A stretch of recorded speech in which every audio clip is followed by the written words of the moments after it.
By 1977, Chrysler was running out of time.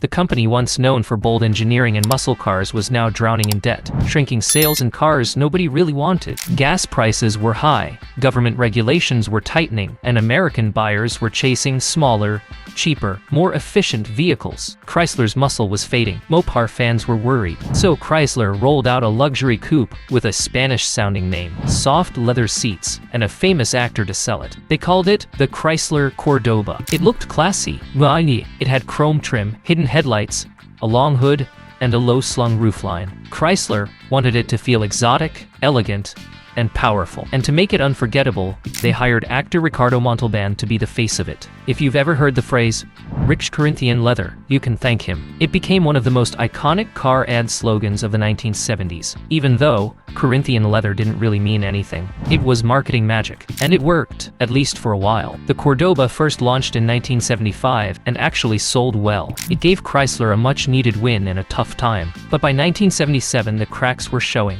That year's Cordoba was supposed to continue the success. The design was updated, the features improved, and Chrysler hoped the car would carry them through the storm. But it didn't, because underneath all the polish and shine, the 1977 Cordoba wasn't that different from the cars people were starting to avoid. It was heavy, it was thirsty, and it wasn't nearly as luxurious as it looked. The base engine was a 5.12 V8, smooth but not efficient. And while the Cordoba was marketed as personal luxury, its ride wasn't much better than a Dodge. It shared most of its platform with the Dodge Charger C, not the old muscle car, but the watered-down luxury version. Buyers weren't fooled. Yes, it had optional features like T-tops, power everything, and soft bucket seats. But when gas prices were unpredictable and interest rates were high, a 4,000-pound coupe with a 15 mpg appetite was a hard sell. And then came the competition. Ford had the Thunderbird, Chevy had the Monte Carlo, and both offered better pricing and more consistent performance. Even foreign brands were creeping in. Smaller BMWs and Toyotas were starting to turn heads with their reliability and value. The Cordoba tried to ride on image,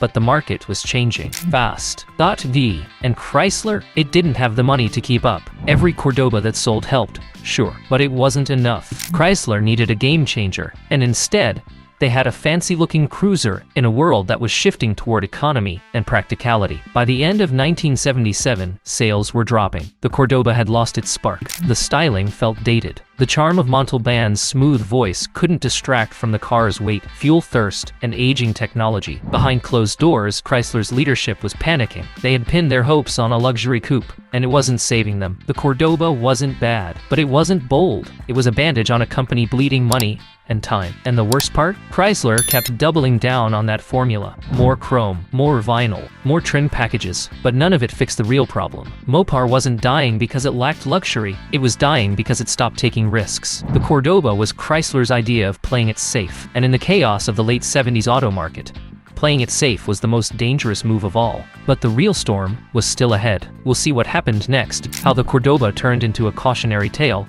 what it meant for Mopar's identity, and how the company almost vanished before a last-minute miracle changed everything. After the 1977 Cordoba failed to turn things around, Chrysler kept trying. They tweaked the design, added trim packages, more chrome, more vinyl, even more luxury. The Cordoba was dressed up like a movie star, trying to stay relevant. Sales kept dropping. The magic was gone. By the end of the decade, Chrysler was in serious trouble. It wasn't just one car's fault. The whole company had drifted too far from what made Mopar great. They weren't building bold muscle cars anymore. They weren't leading in innovation. They were copying what others were doing and falling behind. Worse, Chrysler was running out of cash fast. In 1979, the company was nearly bankrupt. It had billions in debt, aging factories, and no hot new product in the pipeline. The Cordoba, once a symbol of hope, now stood as a reminder of missed chances and soft ambition. Then came the breaking point. That year, Chrysler went to the US government and asked for a bailout. Not a handout, a loan. The country had never seen anything like it. A major automaker begging for survival. And here's where the twist comes in. To everyone's surprise, the government agreed. Chrysler was given a $1.50 billion loan, with one condition: change everything. And they did. Out went the overbuilt luxury coupes. In came small, efficient cars. The K-car platform was born. Simple, boxy, front-wheel drive, affordable.